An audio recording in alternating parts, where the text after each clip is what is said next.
What is going on, everyone, and welcome back to our Thursday live streams discussing She-Hulk. And today we are talking episode 7, y'all, which I don't have the title in front of me right now, but it's pretty much Jen being ghosted and meeting up with Blonsky and some other weird, obscure characters to kind of find a way to get Jen and She-Hulk on the same page and appreciate herself, right? And that's a nice little message to get out there to everyone across the world.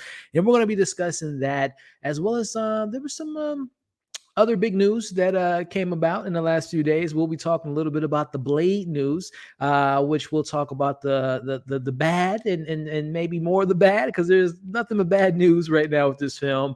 But we'll also be talking about this news, ladies and gentlemen. We will be talking about Deadpool 3 and the official announcement that these two mofos will be finally coming together. Well, I guess they were together in that one film that we shall not name, that rhymed with Wolverine.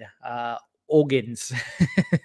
We will not speak of that film, but they are teaming up to work on Deadpool 3. Very excited about that. So we'll be talking about that. And then again, of course, we will be talking about She-Hulk episode 7. But in the meantime, I want to say what's up to you all. I want to thank you all for tuning in today. These have been very fun. If you all have been part of the channel and the community for a while, you know we talk all things Marvel. We covered all the shows from 2021 of last year with WandaVision, and we're continuing that tradition with this show. My homeboy Chris will be joining us as well. He should be joining us here in a little bit to get obviously his thoughts on those news and, of course, on this episode. But again, guys, I appreciate you all tuning in, showing your boy some love and having a good time. And that's what exactly we're going to do today. But also, too, just a friendly reminder, if you are here watching live, again, I appreciate you. Go ahead and get a thumbs up. Hit that thumbs up button. It means a lot to me. It helps out the algorithm, get all the fun She-Hulk fans in today's conversation. But also hit that share button, y'all. If y'all got a Twitter, you got an IG, go ahead and hit that share button. Tag me in it as well so I can show you some love for showing me some love. And it could be a whole love fest of, sharing and caring and all that fun stuff. But do your boy a favor and do that. And also, as we always do, shout out to the replay gang. I appreciate y'all watching the replay and leaving your thoughts and doing all that good stuff, liking and sharing as well. It would be much appreciated. So in the meantime, let me say what's up to the people that's joining us live. We got my man Dave showing some love. We got Josh, which we'll talk about the Josh in this episode, who says, Josh underscore GTV, who is ready for Atlanta tonight? I am, Josh, very excited for it. As you know or may not know, Josh, I will be having my review for Atlanta every Thursday after the episode premiere. So I'm excited to talk about tonight's episode. What's going on? Bad Coyote, good to see you. Good to see you. So again, guys, we will be having my special guest, my co-host, joining us. Excuse me, in just a little bit. But in the meantime, man, let me see what we got going as far as what movies have y'all been watching since the last time we spoke? You know, I saw a film last night, which I will be dropping my review on in a few hours, by the name of Smile. Look at this. You know what? This was probably my favorite thing that I've gotten from a movie screen in a very long time. I don't drink coffee, but of course you could put more in a coffee mug than just coffee. But they gave us these mugs last night, yo. This is pretty awesome. It's a lot of water, a lot of whatever I want to drink in here, but this was pretty cool. But I will be talking about that film a little bit later. But let me know if you all will be checking out Smile in the next 24 hours or 48 hours when the film comes out. But what else do we have here, my man? Coyote, what's good? Ready for a good show? Yes, we will be having a good show. And I saw my homie is in the back room, so I'm gonna wait for he gets situated. And we'll bring in the homeboy Chris from Taste Take here in a bit. Smile, looking forward to hearing. Yeah, man. I like I said, Dave, I will be dropping that review in a few hours, 6 p.m. to be exact, Central Time, of course. So definitely tune in to see what I thought about this film because. I might have some good things and some bad things. I guess you'll have to find out. But my homeboy Chris is in the back room. I'm bringing him in, guys. It's always been great to talk to him about all these Marvel shows. Excited to get his thoughts on those Marvel news that we talked about up top. And let me just go ahead and bring him in. What's going on, Chris from Taste Take? What's going on, my man? What up? What up? What up? Happy Thursday? Maybe it's Happy Thursday. Thursday. Yeah, man. September, bro. It was like, what was it, 10 minutes long? Like, it was the fastest month I've ever No, experienced it in was my at life, least man. 12. It was at least 12 This minutes. is 12. Yeah. You're right. Gotta add that one. Yeah, man. But what's going on, man? How you doing today? Doing good, man. It's just a classic run around. You know how it is. Yeah, man. Yeah, man. Well, here, before we get into the discussion, because we do have some news to talk about, and obviously we'll talk about the show. And I know you have to head out a little bit early, so why don't you introduce yourself or reintroduce yourself to the people at home, man? What's up? Happy Thursday, everybody. My name is Chris Tate, representing Tate's Take. I do a lot of TV show reviews, movie reviews, documentaries, all that kind of stuff. I try to give people a little background on the content so you learn a little something while you're entertained. So if you're into that kind of thing, check my channel out. If you're ready to check my channel out, shout out to y'all. Y'all are the real MVPs. So let's get into it. Yes, sir. And Chris, I couldn't remember, man. Did you see that Dahmer series, man? Did you get a chance to check that out yet? Nah, Chris, you haven't dropped a video in a while. Look at Doc Dave checking me out. I think I dropped one last week, but I got 2 next week that's coming. But Dahmer, no, I didn't check out. Netflix curved me on Dahmer, but they sent me the documentary for Dahmer that I've been watching now. That comes out. Yeah. That comes out next week, Friday. So I'm gonna do a quick review for that. That should be out next week. So I've been watching the real Dahmer, but I heard the show is pretty crazy. I'm gonna watch the show for sure, but I just didn't get to. Yeah, I saw the first episode. Haven't went back. Not that it was bad. Just it was like, man, I don't know if I can watch 9. It's long too. It's long. It's an hour an episode, and it's obviously based on what I saw in the first episode. It's dark and gruesome and a lot of just terrible stuff from obviously Dahmer, but also the police and all that negligence that they had. So yeah, I'm gonna have to go back and finish it because I'm a fan of Evan Peters, and I thought that first episode did a great job, man. But what's the obsession right now with Dahmer? Is it like the anniversary, or why do we have a movie and a documentary and all this crazy stuff coming up? But there's a lot of controversy, which is my favorite. But he got caught up in 91, so it's like close to the anniversary of like 30 years. Or maybe they had it pushed back for COVID or something like that. You're right. That makes sense. But it's a lot. But people just love true crime. We live it, especially in America. We love blood and guts and torture and all that stuff. We obsess over that. So, but listen, man, speaking of obsessed, we are big fans of Marvel. And again, guys, I appreciate you all tuning in. We're going to talk about She-Hulk in a little bit, but there was some big news that I want to get your thoughts on, Chris. And, let's start off with the bad news first, my man, which is for you all that do not know. And Chris, I'm very excited to hear your thoughts on this. Blade, man.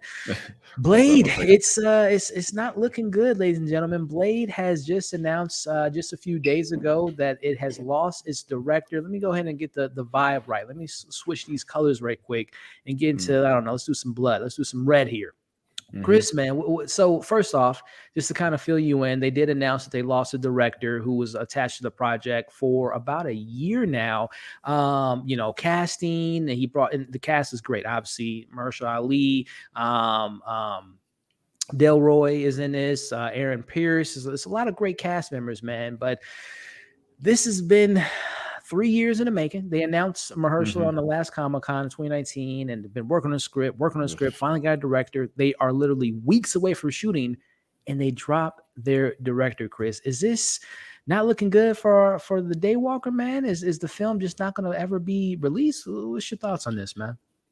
I don't think it will never be released, but it's always bad news when you lose a director, especially something that's like been in production for so long. Like, I don't really know what's going on. Then they dropped some good news on top of it to try to, I don't know if they try to like, the PR team was muster it up, overtime or if it could have been a coincidence. Some people say there's no such thing as a coincidence. It's never a coincidence, Chris. I really don't know like what the guy, I'm not like, I don't know what his work is. I have to look it up and see what we're missing. But I mean, there's no shortage of directors to find a good director, but it's all about timing. It's like, come on, like they got a lot of things going on in Marvel. Like, it's not that they could just stop everything and start all over and then the timeline be all right. So it's bad news for like a Black Marvel movie. So it's like, ugh. That's what I'm saying, man. And what adds more fuel to that fire, Chris, is that there are, and this hasn't been confirmed by any means by Marvel or any other representatives, but there's been rumblings from scoopers and all that stuff. One in particular, Jeff Snyder, who I've been following for a few years with his time with Collider, but he has some pretty interesting scoops, and he scooped this a couple days ago, and some other outlets has picked up on it. But the main thing is that he had said on his Twitter, and like I said, it's now kind of running around like wildfire. But one of the things is, number one, Mahershala Ali is being frustrated with the process, which isn't good. This is your star, your film, and he feels like the process has been handled kind of mismanaged. The second thing is, it's only 90-minute script so far, Chris, which, 90 page. 90 pages. Yeah, apologize. What I'm going to say was 90 minutes. Is normally it's a page per minute when I went to school for film and video. So only an hour and a half for a Blade film. That doesn't sound too exciting. So like a special, like a Marvel special. It's said to have only 2 action scenes, and they're very lackluster. And then the last point is Kevin Feige is said to be spread too thin. So that adds more fuel to Who the made fire. the script? I can't remember the young lady's name, but she did Watchmen. She did a couple other projects. They now have someone else coming in to do rewrites who have done other. She did projects. Watchmen, the show or the movie? The TV show, which I thought was fantastic. Yeah, people love that show. Yeah, so she was a part of that, and she was a part of some other stuff. So yeah, they're rewriting the script. Mahershala Ali, and again, this is all rumor. This isn't gospel, but apparently there's some stuff going on behind the scenes, man. Does this add more confusion to the situation? And again, this is just a rumor, but just if we were to take this with a little bit of validity, what do you think about all that stuff, man? Yeah, I'm really not a conspiracy guy, but something like this, it just shows me like when there's smoke, there's fire. So like I believe most of this stuff to be true. I heard about the script being this many pages. I heard that. I didn't hear about this other stuff. It's pretty annoying. Like Blade is something that like I grew up watching Blade, but it's not like I was like, oh my God, finally Blade is back. So I'm not like, I'm not losing sleep over it, but it's like Mahershala's like a good dude. He's like one of our best, like top 5 easily. He's Academy Award winning actor, man. Yeah. So like it probably would have been dope. I'm talking past tense like it's over, but like it's right. Well, you never know, man. Yeah. I'm like you said, I grew up with the character. I love what Wesley Snipes did. Very excited for this film. And by all means, I think the film will inevitably come out. But as far as the release date is supposed to be next year, Chris. Next November is the release date. I don't think that's happening, which in return means that normally, Marvel is so interconnected. That's going to probably push back films at the top of next year. I don't know if Ant-Man's going to be affected by this and take the spot of Guardians, and Guardians will take the spot of the Marvels, and then they're going to put Blade to 2024. I don't know, man. And like I said, it's typically it's a domino effect when you have delays and directors losing, not being a part of the project. So I'm hopeful, Chris, but right now, like I said, brother, it's not looking good. But I don't know, man. We'll see. Yeah, we'll see. It's not looking good, but we on a case. We're on a case, man. But there are some, whenever you hit on it a little bit earlier, when there are some bad news, and again, I don't think it's a coincidence that they gave us all the good news at the beginning of the day to hit us with this blow. And I think this news here definitely kind of took over the wavelengths, which is Deadpool, Chris. It's a film I'm a fan of. It's a franchise I'm a fan of. But what makes me even more excited for this, my friend, is that these two guys here are finally, well, I shouldn't say finally, Chris, because they were in the film together. In the early 2000s by the name of Wolverine Origins. I don't know if if it's kind of blurry. I can't remember a lot of it. I know it was trash. And they let the man with the merc with the mouth have his mouth shut. So we get some redemption, Chris. These two guys are finally working together. As we know, my man Ryan Reynolds, who is a PR king, I think he should produce, or not produce, but market all the Marvel films, because he is just a genius when it comes to marketing. Goes on his IG, goes on his YouTube channel, announces this bomb, and it was very funny, the skit of him like not coming up with ideas. I don't know if you saw the full video, but he's saying he can't come up with ideas, but there is one idea, and that's where you got Hugh Jackman in the background, and he simply asks him, "Does you want to play Wolverine one more time?" And he says, "Sure, Ryan, I'll come back one more time." Chris, man, excited, nervous. Does it take away anything from Logan? Because I know there's some people out there that feel like it kind of takes away from what that film gave us, which I totally, appreciate everyone's opinion, but I don't think that's the case, But your thoughts, man, on this return? Yeah, this is the biggest news we could have ever got. This is like, this is bigger than anything. I'm trying to think there was something similar where someone was going to be like, oh, they're in this too. Like, but it's bigger than all of that. This is like as if like Kanye West was doing a freaking commercial, and he's like, I can't think of a new album, and then Jay-Z walks in the back and he's like, well, we could do Watch the Throne 2. Something like that. This is the level of where that's at. Like, this is Deadpool, which is one of people's favorite characters, which mixed with the number one favorite character for everyone, right? Not a debate. And then that's how you're bringing X-Men into the MCU. I mean, assuming they don't come before that, but this is crazy. Because like we all had a good time with fucking Colossus in Deadpool 2. Yeah, imagine this. Like, this is good. This is crazy. I don't have any nervousness about this. I'm just mad that it's not till 2024. But Yeah. I mean, so yeah, September 6th, I think is the official release date. But I mean, to be fair, we have, the Ant-Mans of the world, the Marvels, the Guardians, maybe Blade, a sprinkle of shows, Secret Invasion, Echo, all the, Agatha Harkness. So there's going to be enough to fill those Yeah. times. And then we know time goes. I literally feel like it was 2020, when we didn't have any Marvel films, and now we have Marvel films every 3 months and all these shows. Mm-hmm. So it'll probably go by pretty quickly. And I wouldn't be surprised leading up to the film if we don't see Deadpool sooner than that. I wouldn't be surprised if Deadpool makes some type of cameo, maybe in Nah, this of course. He's definitely going to do a She-Hulk, cameo. maybe. You never know. He's But definitely not in yeah, She-Hulk. you never Because if he know, was, bro. then they would have just if he was in She-Hulk, then I would have just announced it in She-Hulk. You Like never I had know. that be like a meta thing. They let And then Daredevil come out in the trailer. to our homie Tony Movie Chappie's point, like he said he's not surprised because they always hint at this, but am I stupid for believing that this guy really retired? Like he said, this is it, and we saw Logan. So like, I am surprised that this is happening because he really retired. This is like Tom Brady, because it's like Tom Brady retired when it was time to retire. So you should have been surprised when he came back. It wasn't like Michael Jordan retiring in his prime and coming back. Like this is like we seen Logan die, and he's old. So I was like, I believed it. I'm surprised. Yeah, shout out Kenny Cruz. I'm kind of, I was 50-50 because, I mean, he even said, Hugh Jackman said many years ago, if Kevin Feige and MCU gave him the call, that he would consider it. And I mean, yes, at that point, especially considering that he was working with the Fox films, which there was some good, there was a lot of bad. But I wouldn't imagine if I was an actor and if I had the opportunity to work within the confines of the MCU, I would want to take that. And plus, they backed up that pay money. They gave him some money to come back to. But also, I think this is a fun script to be had, man. Deadpool, Wolverine. I don't know if they're going to be buddies at first or fighting at first, go on a road trip. Maybe they go to the MCU. Maybe that's the whole film, is they travel through the MCU. Or there is a very popular comic book run by the name of Deadpool Kills the Marvel universe. So maybe Deadpool can kill off the Fox universe and like officially dead all those characters, dead all those stories, and then enter into the MCU. That would be pretty cool because we know he has time travel capabilities based on the Deadpool 2, which I guess final little thought here before we move on, Chris, is do you expect to see, you mentioned Colossus, do you expect him to be in the film? The Negatonic teenage, do you expect her to return? Her girlfriend returns. Cable, Domino, do you think that those characters come with this package, or do you think it is just simply a Deadpool Wolverine film? I don't know. I don't expect those people to come, but I kind of expect some of the Fox people to make a little cameo. Yeah.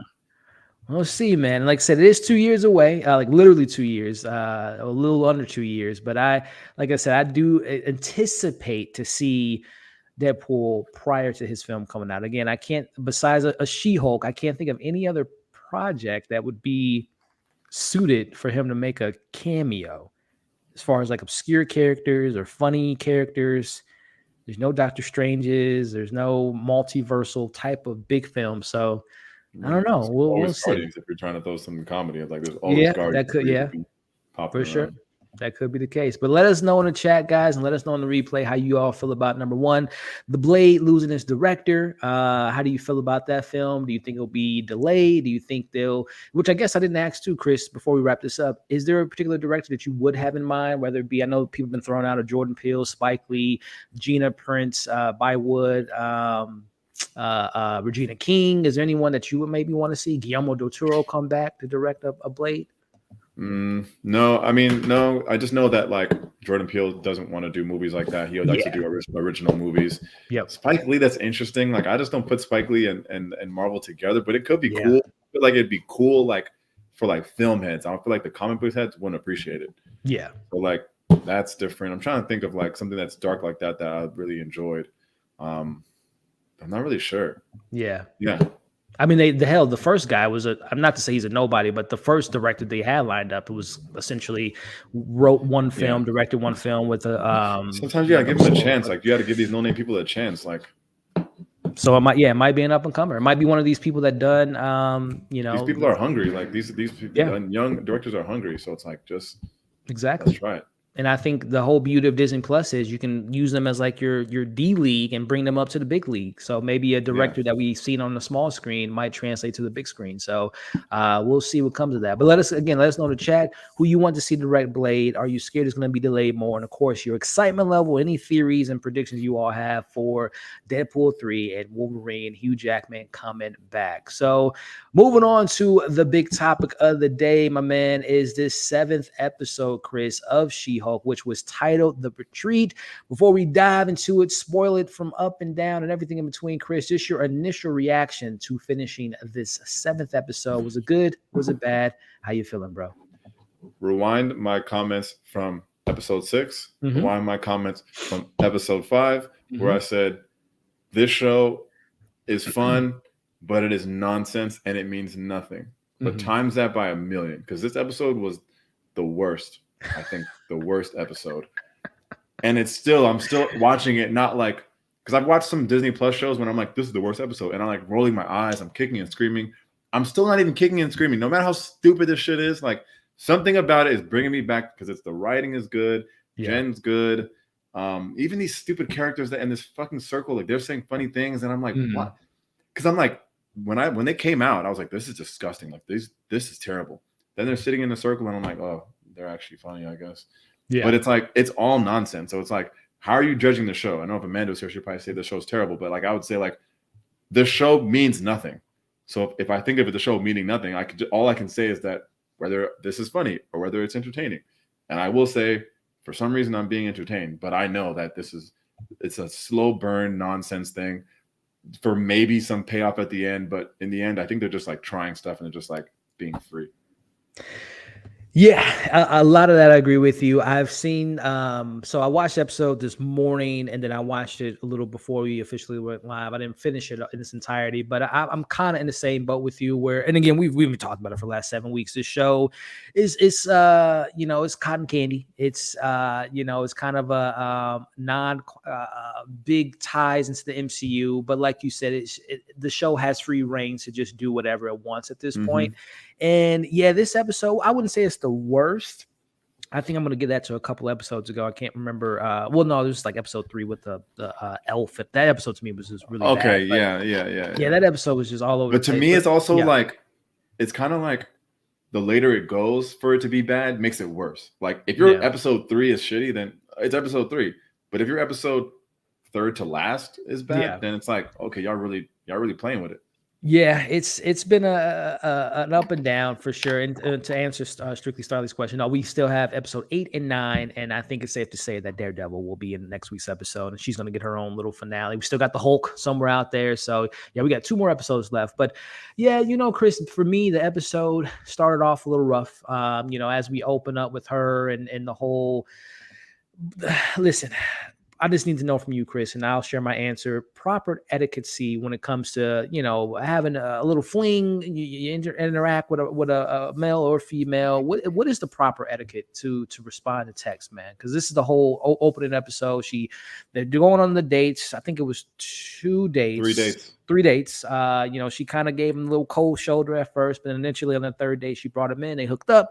He no longer answers. He doesn't respond to the text. So before we get into the actual episode, I'm just curious, Chris, what's your time frame, bro? What is the proper etiquette when you do have a hookup like that? Is it the day after? Do you let some time go by? Do you let a week go by? How does Chris, my man, handle these type of situations, man?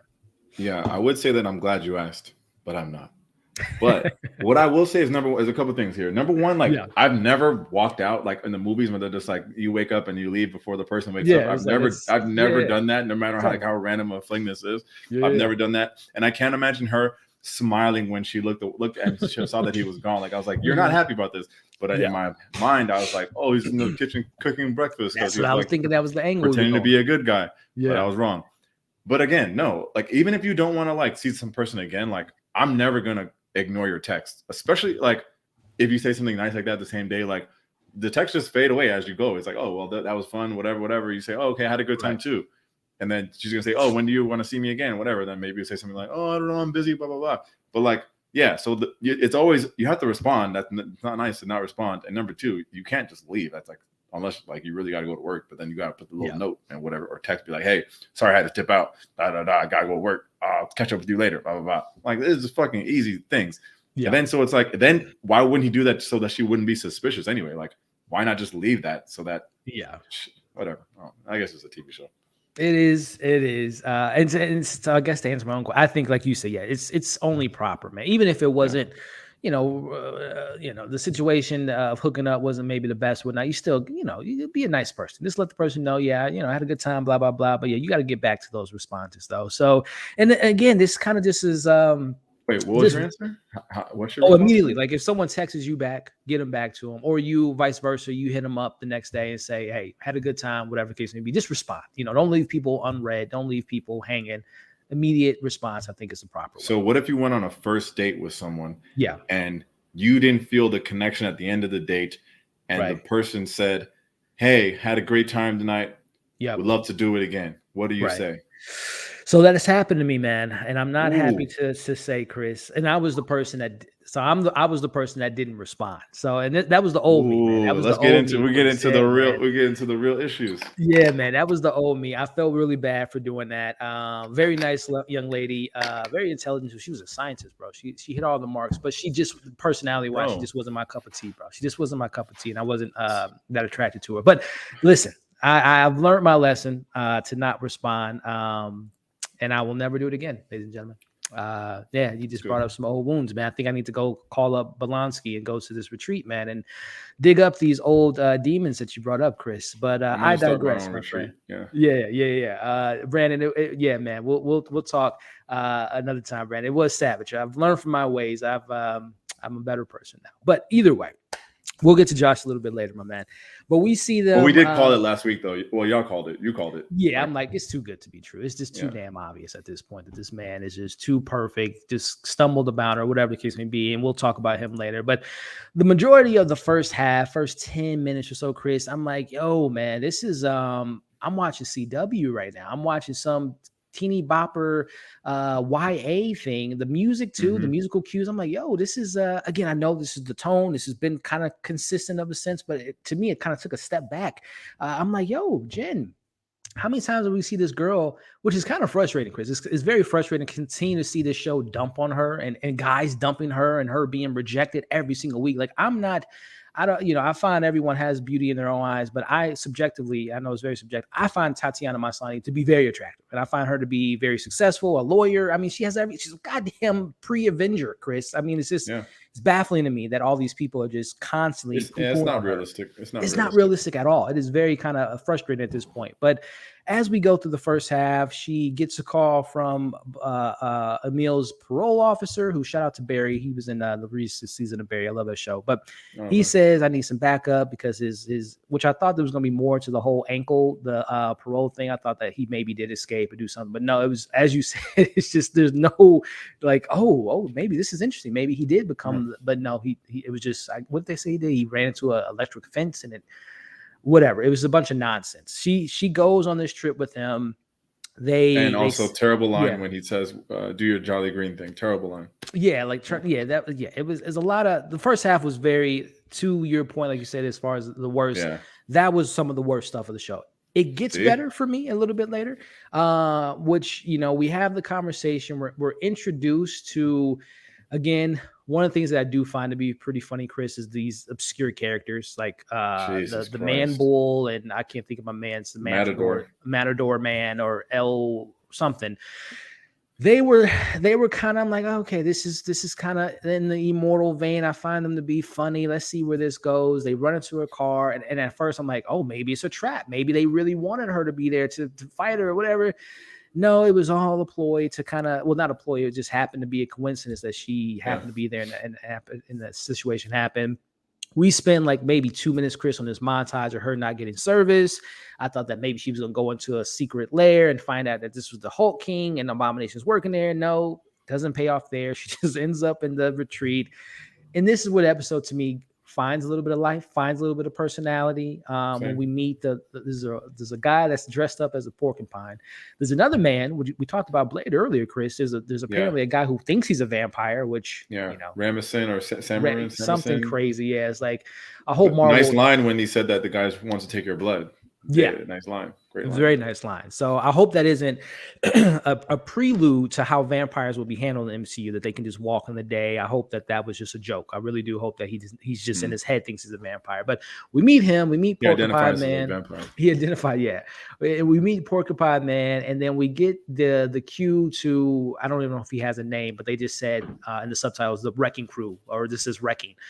Yeah. He comes into the mix, Chris, and lo and behold, they say that number one, they go with the comic book backstory that they get their powers from this magical crowbar, and his friends just thought that they were big and bad, and they just wanted to attack her because they were in. I don't even know what was the excuse, Chris. Can you remind me of what his actual excuse was of why he attacked Jen, besides just feeling like he was a big bad or a villain? Like, what was it? It was kind of a throwaway line, I forgot what he said. Yeah, it definitely was a throwaway line. I forgot what he said, but in my head I was thinking like he wasn't supposed to be with those guys or something like that. Or I literally think, Chris, I think he said that they got the powers, they felt all big and bad, and they felt entitled to attack. I don't know. It was something stupid that didn't make any sense. Like, what? That makes no sense for why you would want to attack her, which I do think that it is going to end up being that they did work for whoever the big bad is, the Hulk King. But I've been talking enough, Chris, man. How do you feel it up to this point in the episode?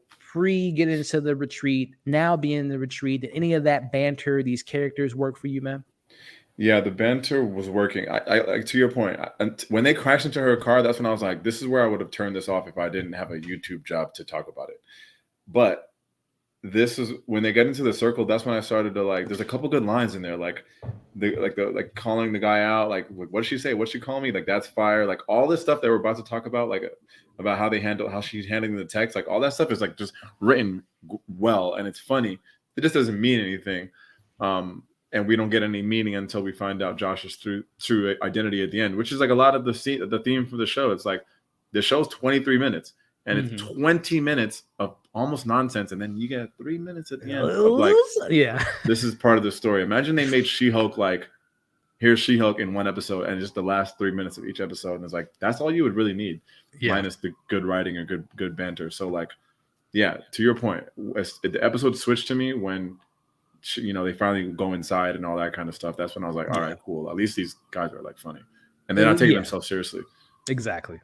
And also too, I forgot to bring up earlier, there was a moment she had with Nikki, which I still just get a kick out of when the show is being meta and talking about all the misogynistic kind of feminist comments that people make when she says to Nikki, "Oh, I don't care about what the internet trolls say. They wouldn't say it in my face because they'll know I'll Hulk smash them." Hulk smash them. That was funny. That was actually kind of funny to me. And I know that those people that do have their agendas or whatnot towards She-Hulk show, they probably like, son of a bitch, like took that on the chin, I guess. But that was funny. But like you said, I gotta respect all that stuff that they're doing, all these little things. Like I rewinded that line too. I rewinded a couple lines like that. You gotta respect it.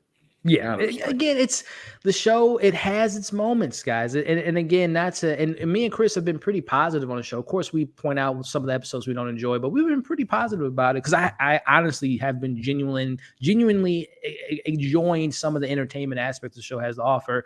And we talk about it every week. Tatiana has yet to miss. She has been 7 for 7 for me from a performance standpoint, from a character standpoint. I'm really intrigued by her. Sure, there's a lot more to be desired as far as diving a little bit deeper into some of the elements that the story could really touch on. But, the show has its moments. And again, I think the highlight of this episode, again, was seeing her coming to grips with her and Jen. And I like the analogy that she uses, that it was like being in high school and you're the kind of the quieter person. There's the cheerleader. Like everyone has the friend that's like cooler and better at sports. This line was good too. I like when she knocked him to the thing and she was like, I just stacked those. That's a good line. That is a good line. It is a good line, man.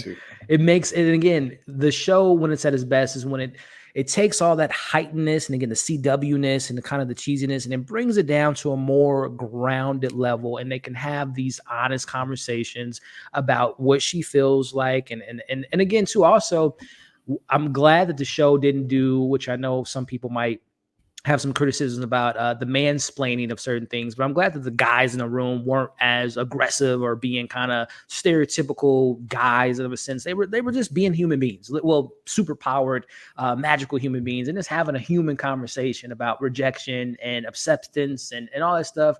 That to me, Chris, was easily the best element of this episode, was those 1,000 heart-to-heart human conversations. 1,000%. Yeah. Yeah. I wish we could have more of that. I wish it was 24 more minutes of all that stuff. But as we kind of transition to, again, the root of the problem, you're too detached to your phone. This relationship maybe isn't for you, and she comes to grips with that. And again, I'm loving all that character stuff of Jen and She-Hulk finding a way to coexist and taking the good with the bad and the bad with the good, and just being the person that I'm excited to see what they do with her. But was there anything else in this? I'm trying to look through the scene here, Chris. Was there anything else in this conversation that stood out to you? Them coming together, saying that they wanted to kill Josh, and ultimately, I think it was the Wrecking Crew guys saying, no, we can't provide her more with violence. Was there anything else in this scene that stood out to you, man? I'm just kind of looking through it here. What else did I just like, the text, like that's what people really do in real life. Like, what'd you say? Like, especially girls that don't know how guys think or whatever. And like, we would say, like, you did not just say that. And she's like, that was kind of, and then I followed up with this, and then it's like, what? 2 texts in a row, like with the emojis, like that was good. That was good, man. Chris, I'm curious, how do you feeling about Blonsky, man? I know we talked about him when we got him back, and obviously this is a much different character than 2008, which makes sense in all fairness. We grew. I'm not the same person in 2008 as I am now. I'm not the same guy that didn't respond to a text from someone after a date. But what are you liking Blonsky, man? Are you enjoying his portrayal, this more reserved side of him, or do you think this is? We talked about it when we got him back. Is it all a facade, man? Is there still some? No, I don't think it's a facade. This is who he is now? Enjoying it. I think this is who he is now, and it's like I guess some people are like, "Damn, I miss the old Abomination," whatever. Like maybe, but like. If this character was if we didn't know the history of him, like we're just hearing about it on this show, I think we'd be more willing to open up to it. But I've been enjoying him. He seems like just a cool dude, and he's acting it well. That's what I was going to say. Tim Roth, legend of an actor, number one. But like you said, if this was someone else, it would be a complete kind of like, this is ridiculous. But like you said, he's playing into it. He's displaying the character well enough. I still, Chris, I think there's something's going to tick him off. Something's going to make him retreat back to his old ways, potentially. Maybe. It kind of reminds me of Baron Zemo in Falcon, yes, much different. Like, well, not much different. This is a rebrand, like a little funnier, a little goofier. Yeah. Well, we're known like we saw him in a very serious light. So, but I think this is better than that. Oh, really? Whoa, hold on. Let's have this Oprah moment. More realistic. Okay. Because like what we know of Civil War, like you are really responsible for killing T'Challa's dad and all that. And just split it up to the Avengers. Abomination was just like, all right, you're just like a fucking weapons of mass destruction kind of pretty much. Like you're just trying to like fuck shit up. Right. It's more believable for him to like be accepted now. Yeah. Okay. Versus like Baron Zemo, where it's like, bro, like you the one that made us fight. What the hell? We almost melted down and completely ruined our whole thing because of you. Right. I see where you're coming from. I still think it's a bit of a. I'm still going with Zemo because I still think he still showed he escaped. We don't know where he is. I'm going to hopefully see him again in the future, but I can see where you're coming from. I still think that Zemo is just a more fascinating character, and I think that some of that was a facade just to get on the good side of Bucky and stay away from the Dora Milaje. But I can see where you're coming from, though, man. I respect that. But I mean, I am excited to get more of Blonsky and see what they have for this character. But I do want to get your thoughts on this before we kind of move on. And I know you got to head out in a little bit. Zia says there's a rumor, take this with a grain of salt, but the Thunderbolts Marvel Studios may be looking for a recast General Ross with Harrison Ford as a potential contender. I think I saw that earlier, Zia. I'm just curious on your thoughts on that. Would you want to see, I mean, I think the answer is yes, but would you want to see Harrison Ford in the MCU, and particularly playing Thunderbolt Ross? No? You don't want to see him, man? Indy, Solo in the MCU? No. I don't need it. Like, I'm not going to be fucking boycotting it, but I don't need it. Yeah. I listen. I mean, I would yes, anything Harrison Ford, I'm down for it. I would feel a way that they will recast him, and rest in peace to William Hurt. But you know how I feel about the recast of T'Challa is like that. Obviously, much different characters, much different impact on the MCU. But I was like, damn, y'all, that was pretty quick that you were able to replace him and not even consider. Anyway, that's a whole nother layers of onions to discuss. But I would be very curious. You guys are gonna fight to the death on that goddamn recast of It's Charles. hey man, there's been a lot of progress, Chris. There's been a lot of progress lately. Kevin Feige, yeah, man, Kevin. Well, no. From a sense of them being so like hard pressed on, we're not going to bring back T'Challa or recast. Kevin Feige said some things that was like it was way too soon for us to do it. Kind of opening that door that there are maybe conversations to find a way to bring in T'Challa back some way somehow. But again, that's a whole November, Chris, when that film comes out, my man, it's going to be so many discussions. Yeah, I heard there's rumors that the tickets might go on sale on Monday. Is that early or is it? Yeah. I mean, they snuck out Black Adam tickets today. That was nuts. Yeah. I'm actually looking. Well, you know me, I'm a DC fan, so I'm very hopeful for that film, my friend. But we guess that's another live. Another live, man. DC, we're stumbling, but we're trying to get a momentum going. But Chris, we wrap up this episode, man, with them kind of again giving their good advice to Jen. We want to hang out with you. Jen is actually cool. She-Hulk's, she's cool, but Jen's awesome. So I like that moment. She goes into the whole transformation of being one, which I think maybe metaphorically speaking, that this might be officially where she's accepting She-Hulk and accepting Jen and taking the good with the bad and vice versa. So I think this might be, hopefully this is the last time she's going to be dissed or belittled or embarrassed. And now she's going to be able to have the best of both worlds. But as we wrap up, man, again, she thanks Blonsky. And I don't know, Chris, there was something inside of me. I'm like, yo, there's going to be some moment that he's going to be texting someone, emailing someone, lying about the reception. But no, it just kind of ends on a goodbye, and we'll see him again and maybe see some of those characters again. The episode kind of ended kind of weird, if I'm being honest with you. Dude. But we get the 3 days later. We end up getting the reveal. We all kind of saw it coming. Too good to be true. I also didn't understand it though. I didn't understand. They didn't show it happening. He's unless I missed it. You talking about the blood? I saw him cloning her phone. Well, why did he need to do that? I have no idea because she's not like, this isn't Nick Fury's phone. You're gonna find a bunch of text messages and photos. He didn't. I don't think he did anything with it. Well, not yet. Right. He cloned the phone and then he wrote to the King Hulk, or what is it? Hulk King. Yeah. He wrote blood, thumbs up. But it's like, they didn't show him taking the blood, and then why would you clone his phone to then just use your own phone? What is she gonna get? What is he gonna get off of her phone? I'm sure that they're gonna explain something. It, but maybe Bruce Banner's number. I don't know. Which at that point that would be silly. I have no idea, Chris. Maybe leverage, because again, he took the picture of her. I think they're gonna end up using. They're going to probably put embarrassing pictures, like whatever's on her phone, they're going to probably put on their website just to embarrass her more. He did take a picture of her sleeping, so it's going to probably be another. She's sleeps around, some comment that they're going to probably put on social media to, again, just really embarrass her as a person and as a Hulk. So I think that's probably part of their reasoning why he did that. But to your point, Chris, I don't know when he took the blood.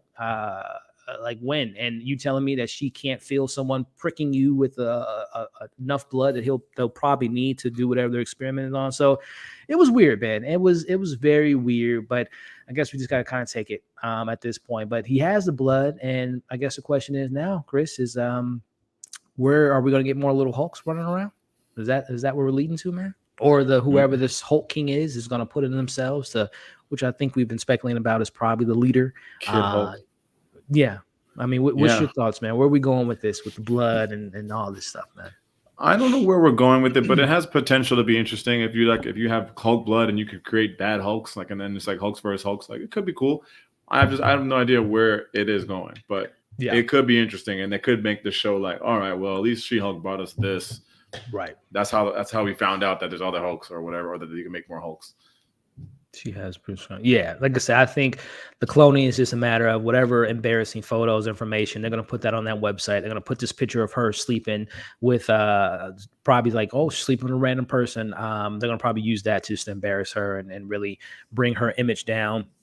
And we'll see, man, what comes of this blood. I think it's safe to say, though, Chris, that Daredevil is he officially going to make his way to maybe defending her in court, maybe because he is a lawyer, and getting into the mix, man. I think it's safe to say, Chris, that we're going to get Daredevil. Do you think that's a safe bet?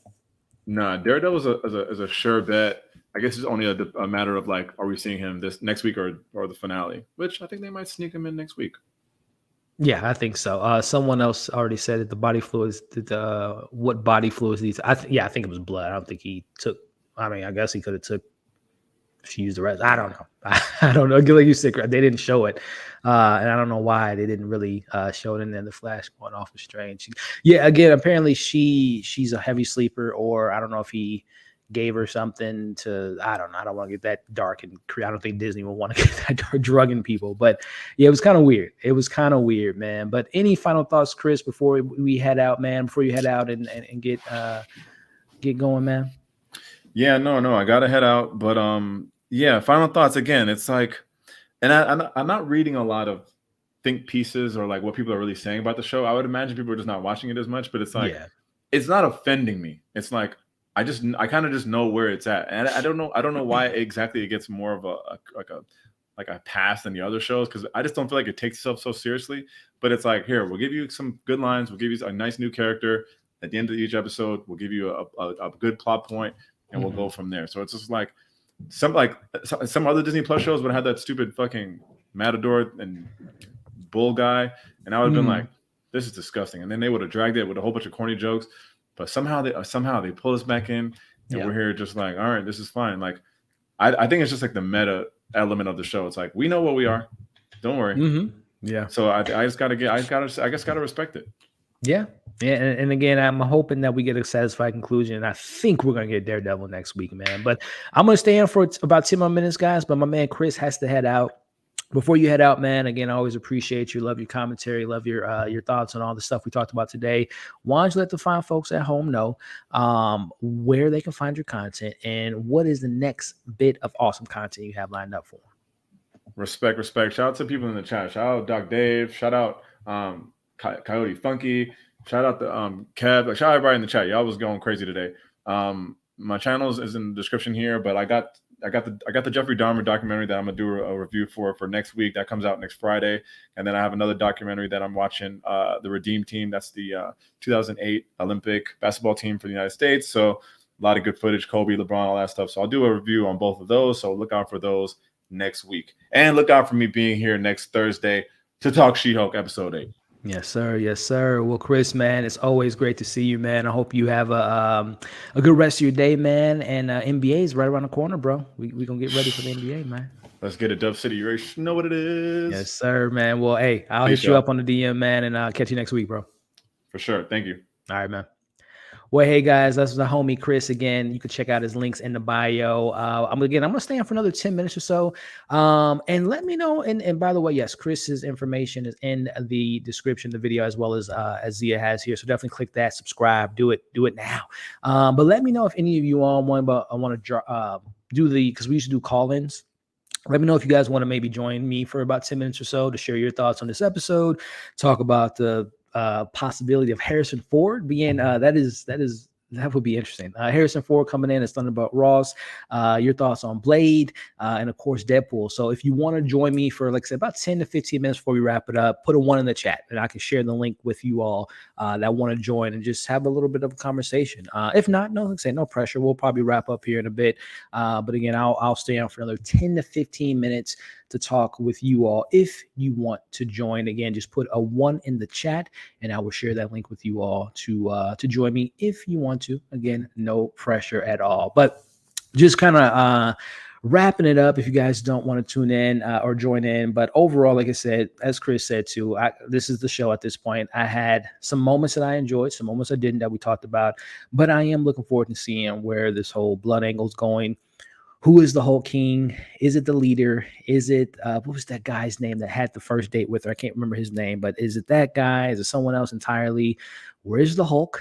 Is he coming back from Sakaar with a son, with a daughter, with some new knowledge of some sorts? Is he going to be Savage Hulk when he comes back? So much to look forward to. And of course, like I said, I think it's safe to say that we're going to be getting Matt Murdock, aka Daredevil, most likely in next week's episode. So very excited to see what comes of it, and we will be back next week talking about it. So let me read some of these comments here because it looks like no one wants to join me, which is, like I said, it is okay. As a Milwaukee native, I might watch it. Okay, gotcha. Hashtag Gincredible. I like that. Maybe he waited for a time in the month. Oh, man, you go. Okay, yeah, good. maybe that's a deleted scene. Atlanta live stream tonight, not a live stream, but a review, of course, like we do every Thursday, but the live stream will be on Sunday.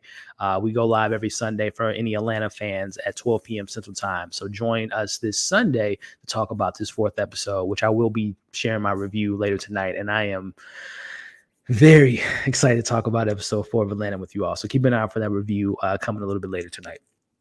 Zia, I highly doubt it happens, but I want Guillermo del Toro to direct Blade, but I know it won't happen as Disney and Feige would have too much to say at the start. Yeah, I definitely agree with you. Guillermo will be great, but I think there's certain directors, not that it makes them, not a collaborative director or a team player, but I think Guillermo, we talked about Spike Lee earlier, even a Jordan Peele, very much like a Christopher Nolan as well, where there's just certain directors that they need to have full control, which they've proven in their career when they have full control, they give us great products. But I think, Guillermo wouldn't want to be restrained to some of the stuff that Marvel would probably want him to do, force him to do, versus what he did with his Blade film. So Blade 2, which I love that film. So I think that would be a pipe dream. But hey, let me retract those statements, because Sam Raimi at one point in his career was very kind of, did his own thing, very hard. Again, I don't want to make it seem like they're hard to work with, but it was very in the vein of like, he has a distinct style and it's kind of hard to collaborate with certain people. But, obviously we saw that with Doctor Strange too. So who knows? Sometimes, not necessarily putting the egos aside, but if it's a character that means a lot to certain directors and they might like the way Kevin Feige does business, you never know. Let's see here. It sounds like Hulk King kind of. It sounds like Hulk King kind of. Hulk King kind of. Oh, Hulkling. Oh, I got you. Yeah. Which, when is Hulkling coming? We got the Young Avengers, so we'll see. Okay, no watch long. No, we haven't done watch longs for Atlanta, but we probably will do one for the finale. But again, Sunday live stream episode 4. Hope you can join. For Blade, I say get FX. No. Jenna, you talking my language. Love Noah Hawley. Love that show. Legion was fantastic. And also Noah Hawley has done the Fargo stuff. He did one movie I didn't get to see with Natalie Portman. I couldn't remember if it was good reviews or whatnot. But yeah, Noah Hawley, doing a Blade. He's working on Alien right now too, if I'm not mistaken, Jenna. But I like that a lot. And he's done as you pointed out, he's done a Marvel project. Ooh, Jenna, I like where your mind's at. I like that very much a lot. The director walking away from Blade. Yeah, we talked about that earlier, man. It's some troubling news because we've never had, obviously as a DC fan, I'm used to directors dropping projects, Star Wars fan directors dropping left and right, but we don't see Marvel having too many of these type of issues, especially this close to production. So there has to be something going on behind the scenes that is not looking good for that film. But I'm hopeful. I'm hopeful we can get back on track with a new director that's going to bring some fire to that amazing character. Hulkling, I don't know. Could be. That would be it. Hulkling's not a villain in the comics, so that would be a complete 180 of the character. But there might be some connections. And to your point, maybe, and correct me if I'm wrong, Kenny, maybe you're saying the Hulk King will be responsible for creating the Hulkling potentially, and obviously that would be completely departure from the the comics as well. But let me know if that's what you're referring to, Kenny, if you think that the Hulk King will be responsible or have some ties to the Hulkling or be responsible for creating the Hulkling. Let me know if that's what you were referring to. Eric was another, he's too busy with the creating the boys, and I would not want him to be distracted from creating one of my favorite shows on TV to step in as a director. I would love that maybe in the future, a Ghost Rider, or listen, go back on that rumor mill. There were rumors speculating around a couple months ago that Homelander Anthony Starr was rumored to be announced at D23 as the villain of Blade as Dracula. Let me just breathe. Let me just repeat that. If that was to be true, and if for the people that watch The Boys, if Anthony Starr is announced to be attached to Blade as the villain Dracula,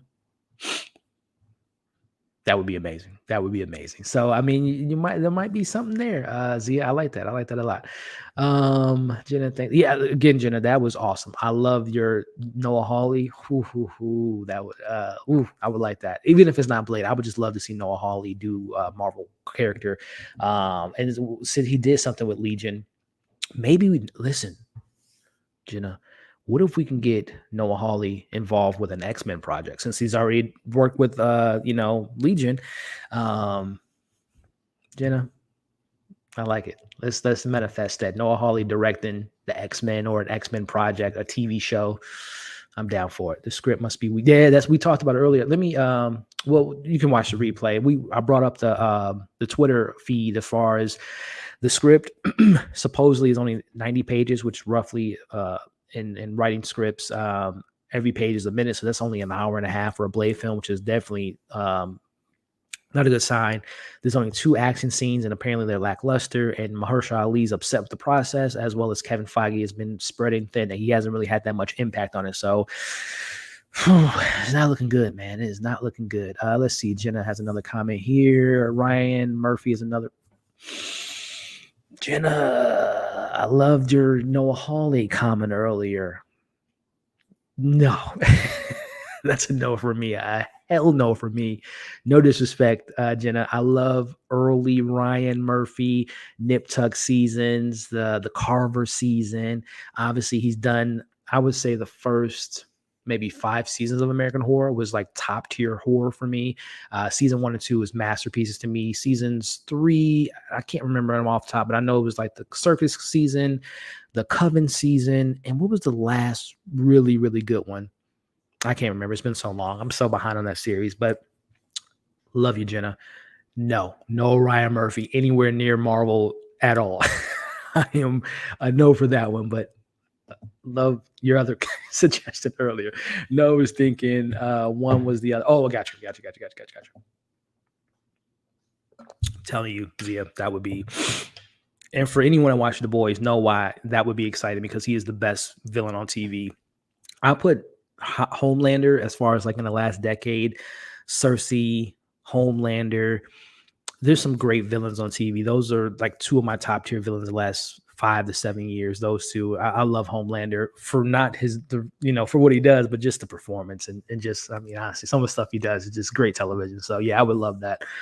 Sachs, like I said, that would be fantastic. Give him some Marvel X-Men project. I would love that a lot. Okay, thank you, Jen. Again, thank you for suggesting those. The Noah Hawley one, I like that a lot. Ryan Murphy, not a fan of. And again, I know Ryan Murphy doesn't have his hands attached to every single thing going on in American Horror Story, but he, he obviously sets the foundation, and he's directed a lot of the episodes the last few years and wrote some of those, and some of those episodes aren't the best, but maybe he needs something that can refresh him and get him back to those juices. But yeah, I don't want him anywhere near any Marvel projects. Get him a great writer.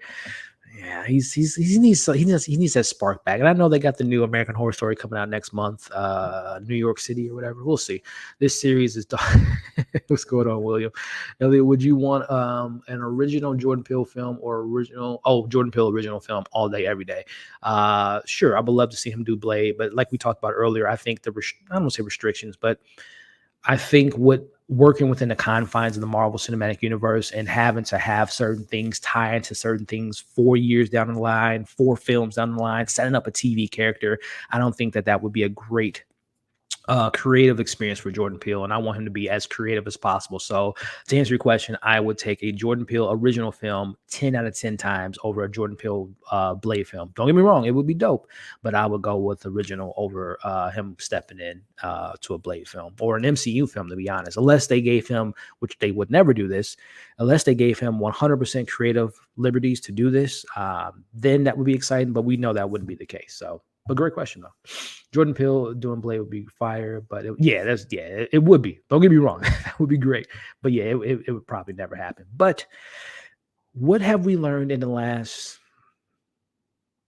5 years? There was a point in time when people said we would never see Spider-Man in the MCU due to the Sony deal and all that stuff. What happened? I remember people said it would never happen that X-Men would be under the Disney brand or Fantastic Four. And, but here we are, right? So never say never, right? So Snyder film, right? That was never going to see the day of light. History shows that, you never know. Hulkling is a half Kree scroll, I believe, and goes by Hulk King in the comics. Oh, okay. Kenny, man, if Hulk King ends up being Hulkling, I'm gonna give you full credit, my friend. We will see. We will see what comes of all that. Let's see here. Blade needs to be a top priority. I agree. I 100% agree. I have no pushback on that. Bucky, I'll take an original Ryan Coogler film before. Ooh, okay. Well, Ryan Coogler, to be fair, because isn't Fruitvale, well, it was based on true events, obviously. And Creed is based on another prior IP. So, I mean, he hasn't, well, I get what you're saying. Look, I've talked about it at length as far as Black Panther 2. Very hopeful for the film. I know I'm going to be a mess emotionally for obvious reasons, but yeah, we'll see. We'll see. I think Ryan Coogler, I mean, based on all the stuff, he has a Wakanda show. He's probably going to be back for Black Panther 3. I think he's going to, and then there's rumors that he's going to maybe, and I made a video about this like a month or two ago. I would love to see him being one of the front runners for Secret Wars. So I think right now, Ryan Coogler, he's MCU bound for the next 5 years at least, right? So we'll see. But I can see where you're coming from though. What about C's? Jonathan said, I would love to see him. C's.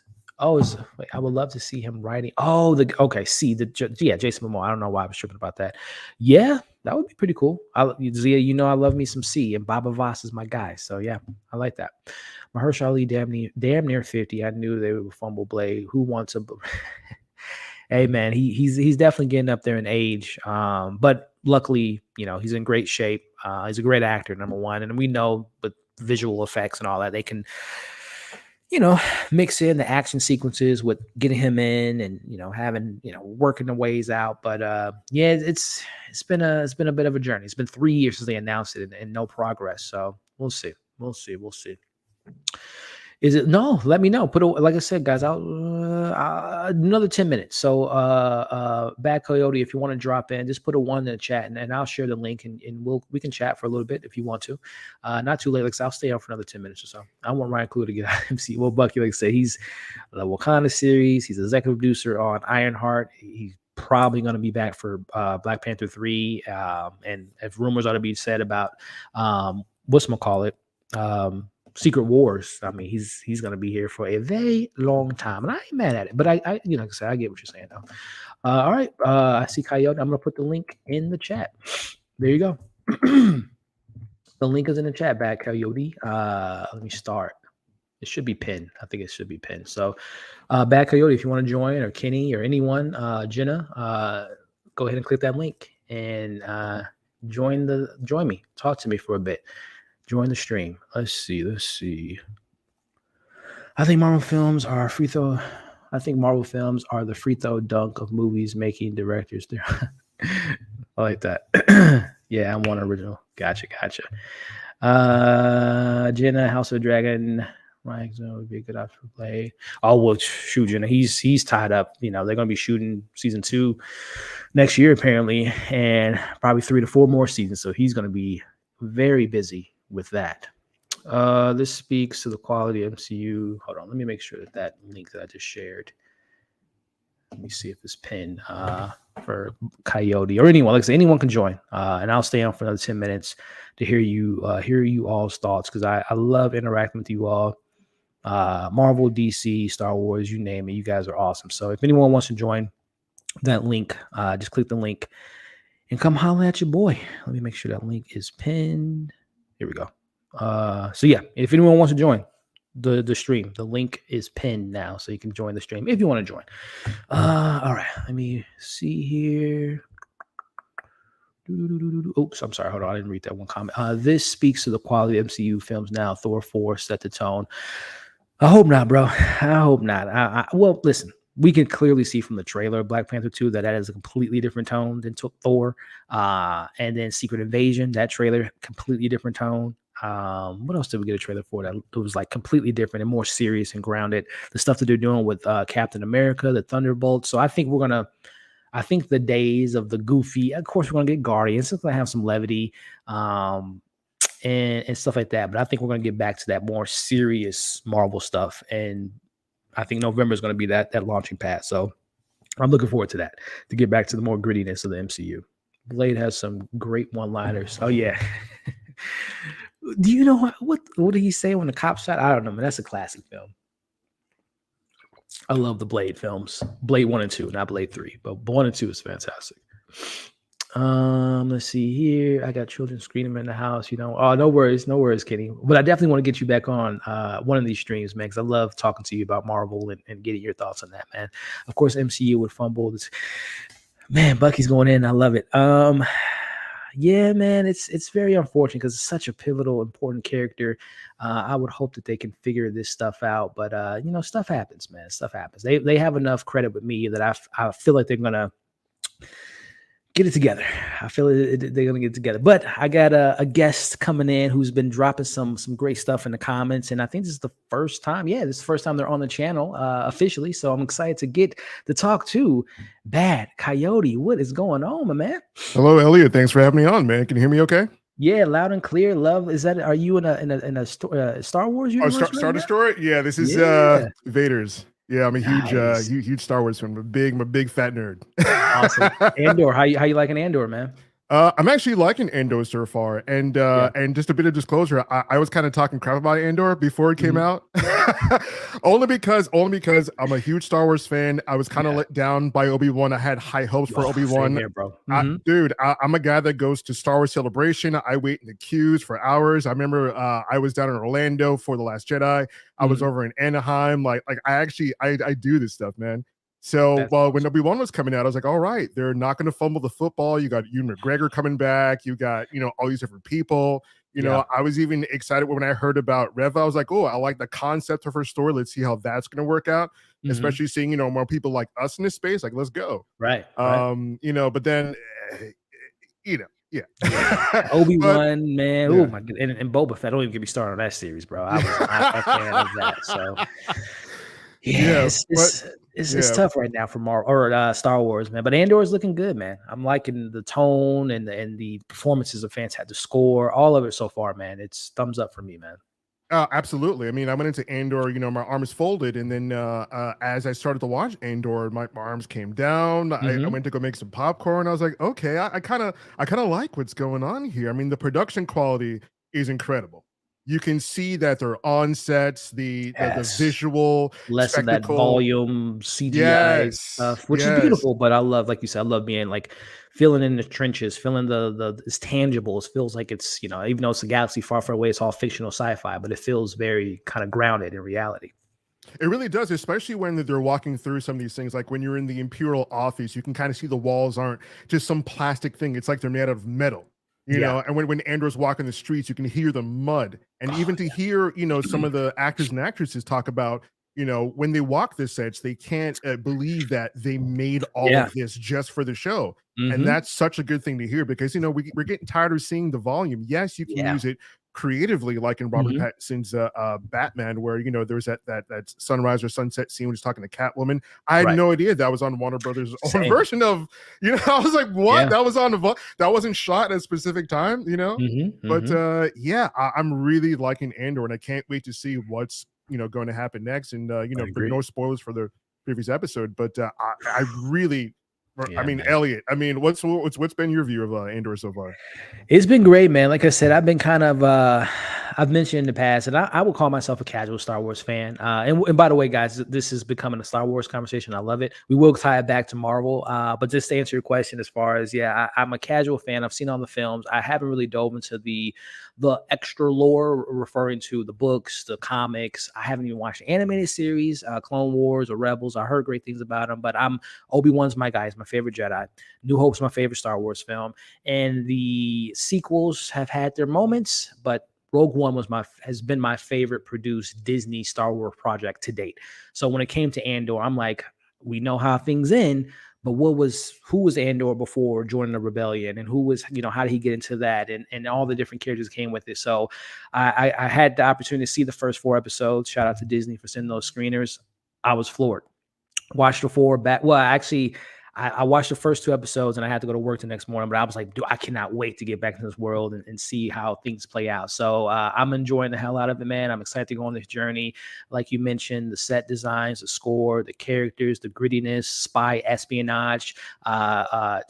Gilroy is such a fan of his from his Bourne Identity films, and the writers being attached to the Americans, which is a great FX show. I'm loving it, man. I'm here for it. Much better than Obi. Much better than Boba Fett. Not to the Mandalorian levels quite yet. I agree. Yeah, I can see it getting there, yet, but by the 12th episode, season 2, 12 episodes. So the thing that I love too is also they have a destination. Everything so far with Star Wars has been kind of thrown against the wall. There's no direction. This feels like it has a very strong, distinct direction, and it has an end game to where they want to go. So long-winded answer, but I'm loving it, to answer your question. Absolutely. And I do want to talk about Blade, because I find it interesting what's happening here with the director, Bassam Tariq. I mean, I would love to know the hiring process, and a little backstory, just very briefly. I also work in production. I work for a local news network in the tri-state area of New York, Connecticut, and New Jersey. So when I see certain decisions and certain things happen, I always put it in my shoes, like, oh, what's going on with the higher ups? Like, what's going on with people who are in charge of those kind of things? What kind of creative differences were actually happening? Because it always comes out that, oh, there was a scheduling problem. Right. That's the go-to move. That's the go-to. Yep. You already know, Elliot. It's a go-to. Scheduling issue. He was just you hired him 2 years ago, and now all of a sudden the schedule is a bit okay. Yeah, okay. Come on, are we supposed? Come on. I mean, to 2 years ago, just like you said, and also, come on, if you were hired, to do a Marvel, your schedule's clear. Right. My schedule's clear. It's wide open. Come on, scheduling thing. All of a sudden, you got to make another Mowgli? Like, are we making a Mowgli part 2? For those who don't know, that was a film he made before this one. Film. Yeah. It's unfortunate to see him go, because I mean, I would like to think that he tried his hardest and he wouldn't want to just leave a big Marvel project. I don't think anyone wants to do that. We won't really know what happened, but at the same time, I'm hoping that maybe we can get some talent in here that maybe either we'll have like a fresh new take, or some talent that'll give us something that has been delivered on already. Like I was seeing in your chat, I would love to see the director of John Wick take his spot. I think it would be interesting. Think about the very stylistic world of John Wick. Think about the clothes they wear, the underground world of assassins, the fight choreography. Now, if you were to drop Blade in that world, he would fit. Yeah, he would fit. So take all of the aesthetics of Blade, take the John Wick fight crew, apply that to Blade of Mahershala Ali. I think we would get a killer action movie. Absolutely killer. But just a clarification, are you referring to Chad Kazowski's or David Lynch? Because I know David Lynch did the first John Wick film. Which director would you want to see in taking the helm? I would say Chad. I think it's Chad who is actually a stunt person, or was that the other? Well, both of them. I think both of them have a stunt background. But so Chad, who did 1, 2, 3, 4, and I think he's doing 5. So he's definitely steeped in that world. John Wick is like his main priority. But yeah, man, I agree with you.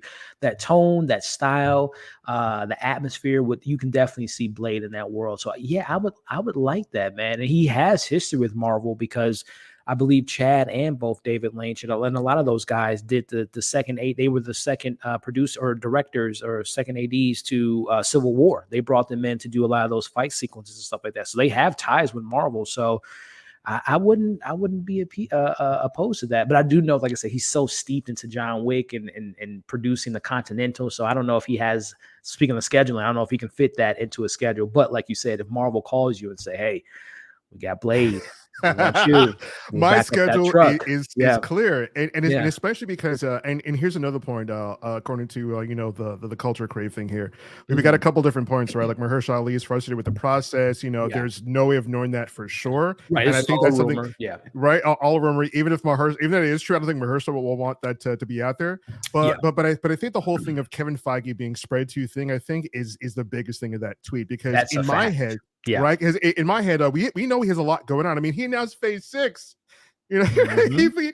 He announced the future, which is crazy. And as the architect of this whole thing, you gotta think that he's got character charts and he's got all these different, like red books of scripts and things he's putting together, okaying directors, okaying storyboards, so many things. But I think he needs to focus on Blade, because he didn't have the foresight to see how big Black Panther was going to be. Mhm. And this is a fact, people, because the ending sequence of Black Panther, where Mhm. T'Challa and Killmonger were fighting, was kind of outsourced out to kind of the B and C team of Yep. CGI, right? Like no shade to that company. They only had a couple months to put that Right. together, and Did the best they CGI work could. is very hard to do. So no shade on Mhm. them.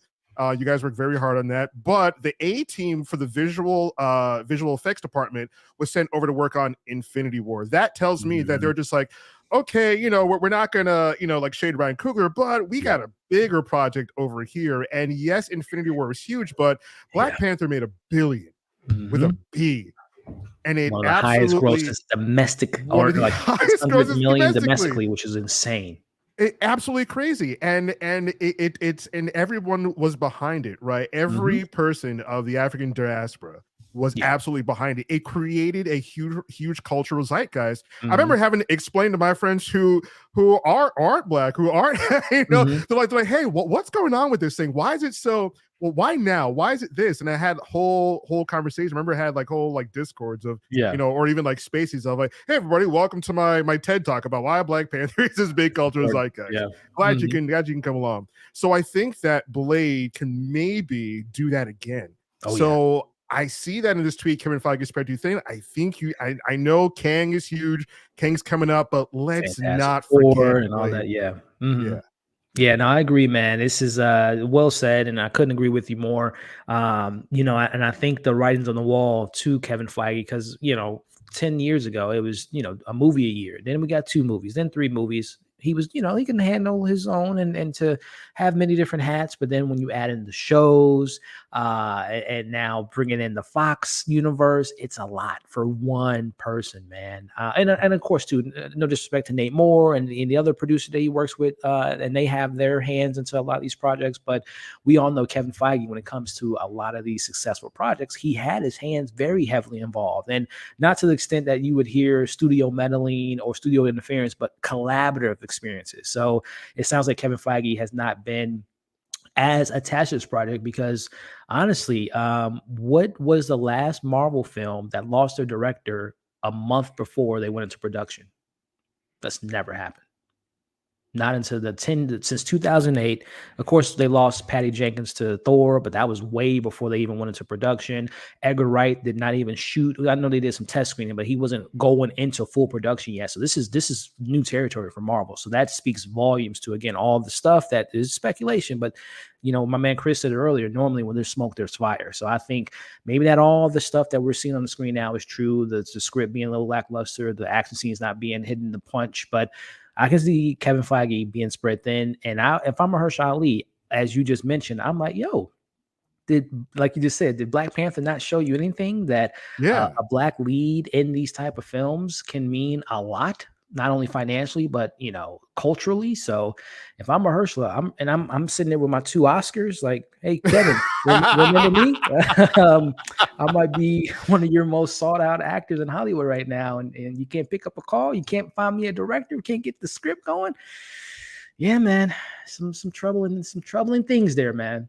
Yeah, for real. Especially that it was Mahershala who called up Kevin Feige, and we all saw how happy Kevin was. Like, he repeated this story over and over again. He's like, yeah, Mahershala called me, and it was great. I didn't have to, because think about the process Kevin Feige has to do with getting directors to, like vetting people, to giving them a call. Mhm. Hi, this is Kevin Feige from Marvel. Oh yeah, I know who you are. Hey, we have a movie coming up. No, but Mahershala was like, hey, I will absolutely give you my all. Of course, we gotta, negotiate money, but I'll absolutely give you my all and be your next Blade. And I've known what's his name, Boss Logic, who does a lot of those Photoshop mock-ups, and he's actually done posters and art for Marvel. He was already on it, did incredible Photoshop mock-ups of Mahershala Ali as Blade, and he looks great for the role. I was like, damn, look at that. And yeah, there's that too, where he was in that other movie where he had, like the Blade aesthetic.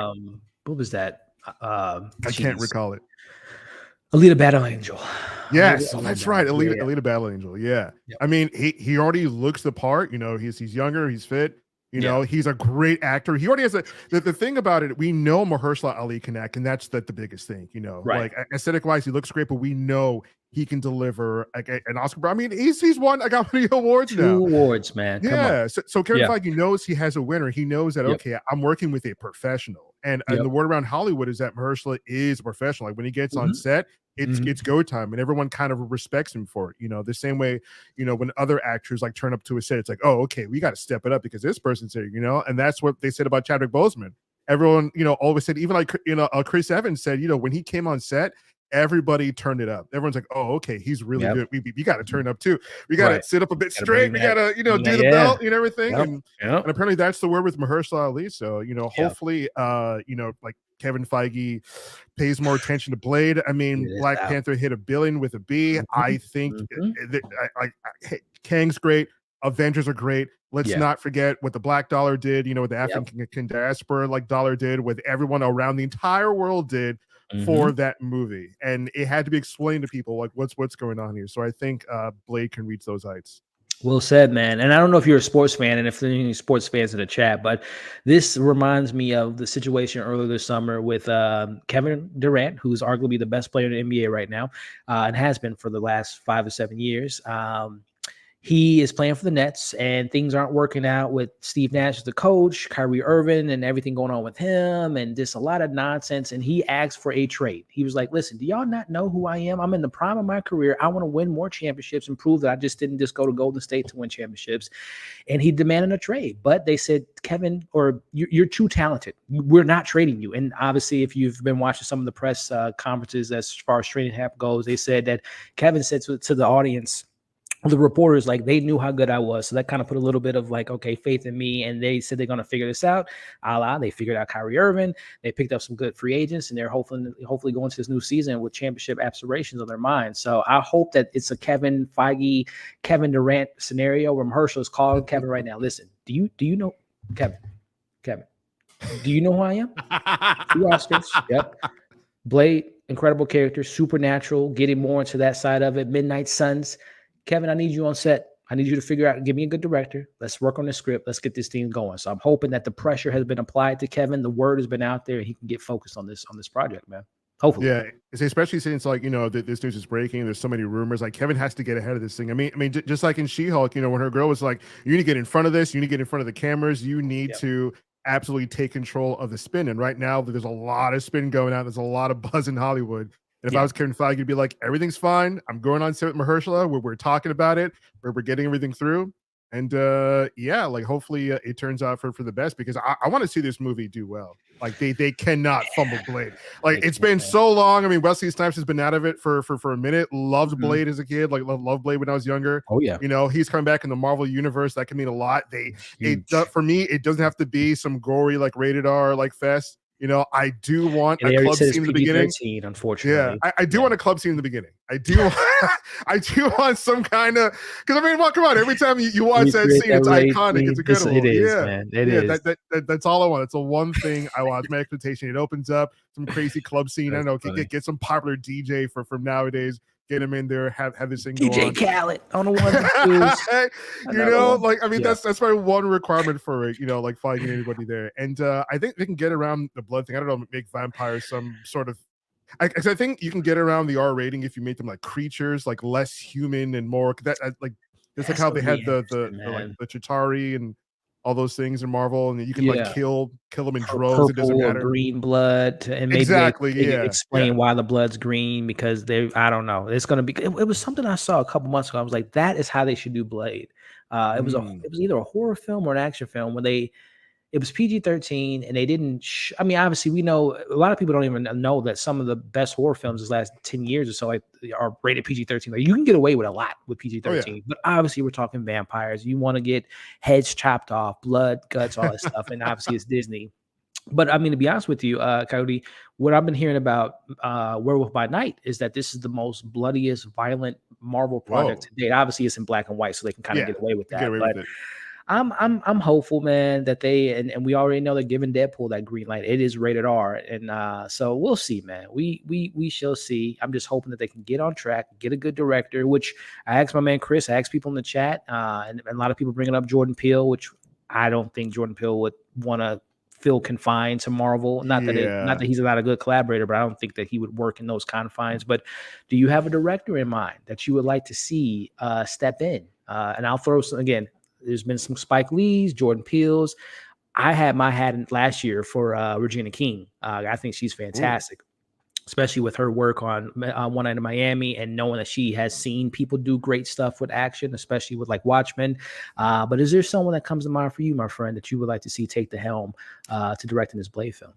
Other than the John Wick director that I said earlier.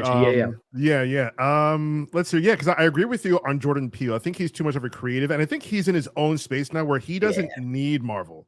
Right. He absolutely doesn't need Marvel. He's kind in his like own lane now. Nolan type of lane. Exactly. Yeah. I mean, any movie he wants to get made now, I mean, it makes money. One, people want to see it too. And then I think the studios are just like, okay, like you keep, like giving us some good sauce here. I think we'll just greenlight whatever you want to make. Right. Because I mean, I personally, I liked Nope. I thought it was good. Obviously it's not as good as his first film, but I think they're all different now that we're getting a different flavor. And whatever he does next, everyone's going to be interested in. People are already asking him on the red carpet of Nope, what are you going to do next? He's like, chill, this movie just like chill. Let me do one thing at a time. Come on, man. Really appreciate the art. Yeah, because people want to. So I don't think Jordan Peele, but I think Regina King could be a really good get. Really good get. Yeah. I got two more suggestions for you. I got this guy here who I'm a big fan of, and we talked about Star Wars earlier. What do you think about this? My man Rick Famuyiwa. That'd be a good fit. Okay. And also, too, Kenny, I think F. Gary Gray would be a good fit. But what do you think about my man Rick? Yeah, I think, some of his episodes I really liked The Mandalorian. I think he's a very creative director. In watching his interviews, you can tell he loves what he does. Yeah. Absolutely loves what he does. Not saying there's a bunch of directors who don't, but when you get a director who's passionate about the project, you watch an interview and you can feel it. It's palpable from him. I think he's a really good get because he's so passionate. I agree. I have one more suggestion. I'm trying to pull up a picture of him. Where here I see someone in chat say Michael Bay. Absolutely not.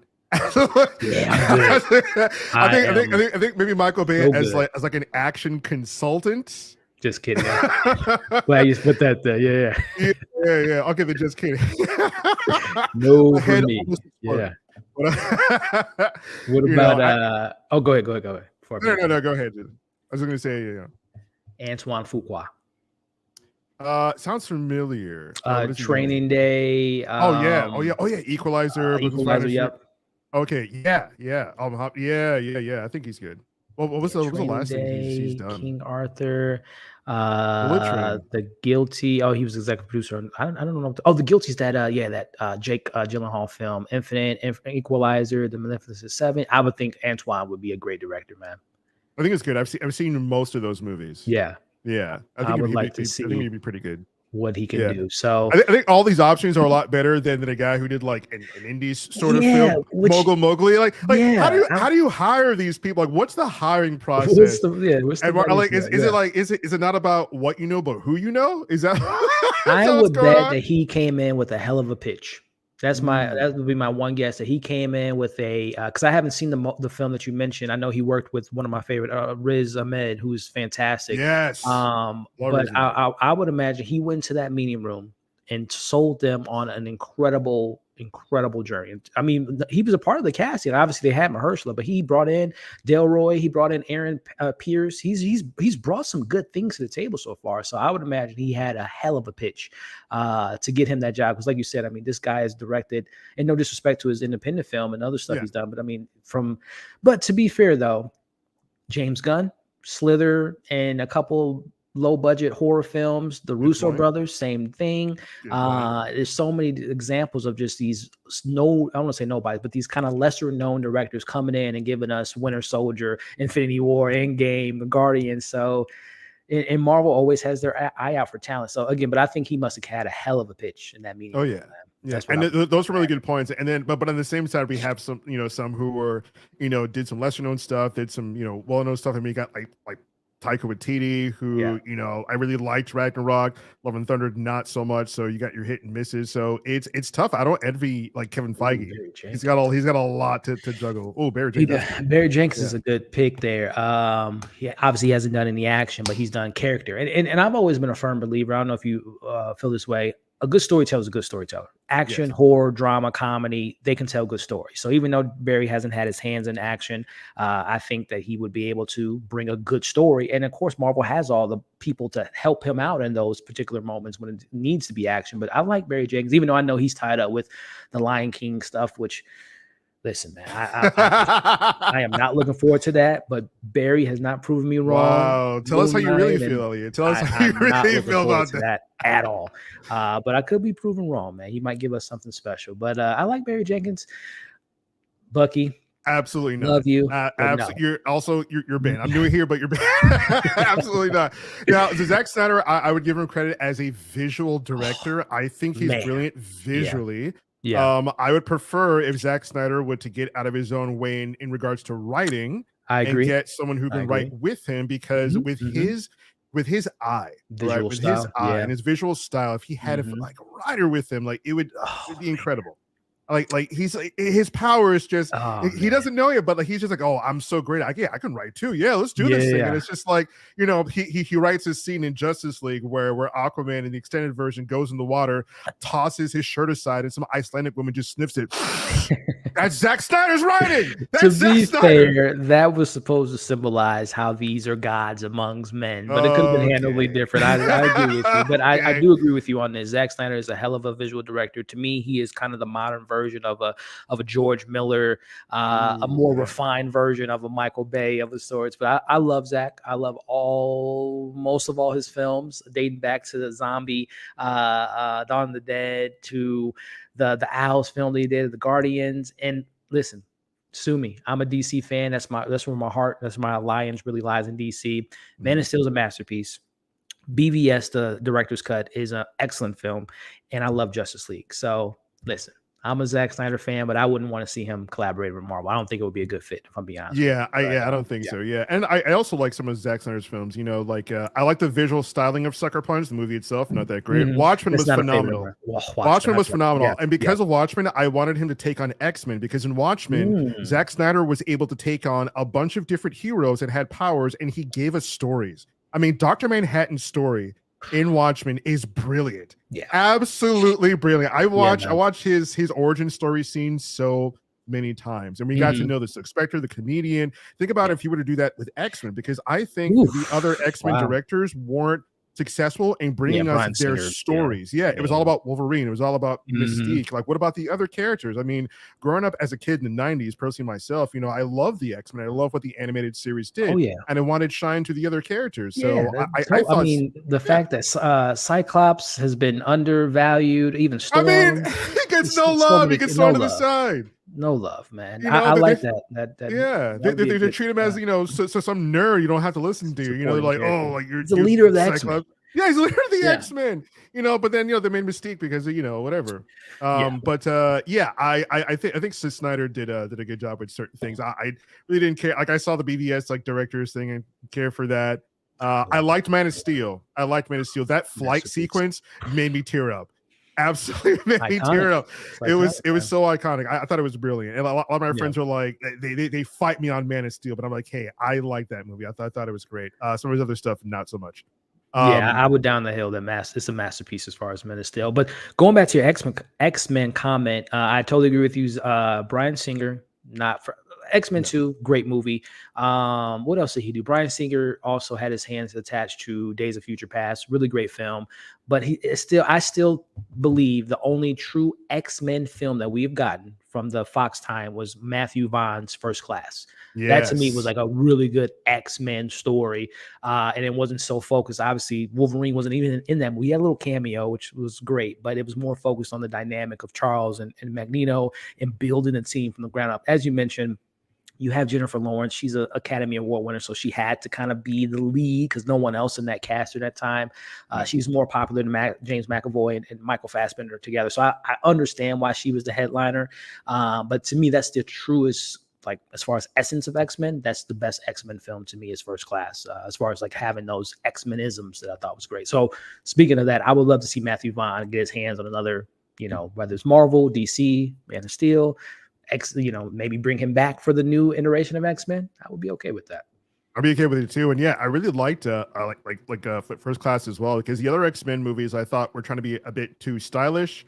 Also, like Bryan Singer not wanting to put them in their, their quintessential colors and giving them motorcycle jackets. Right. I was like, what are you doing? What are you doing? This is crazy. I mean, come on. I mean, they're comic book heroes. They're supposed to be colors, supposed to pop. We're supposed to see them how we all know them and love them. And he was like, nah, that stuff's kind of lame. Put them in black suits and motorcycle jackets where they can't even hop over a wall, go to the Statue of Liberty. If y'all ever see the behind the scenes of that, they couldn't move in their motorcycles. They were so clunky. But Singer also made Apocalypse. Yes, he also made that thing as well. That made me want to cartwheel into traffic. But there's that.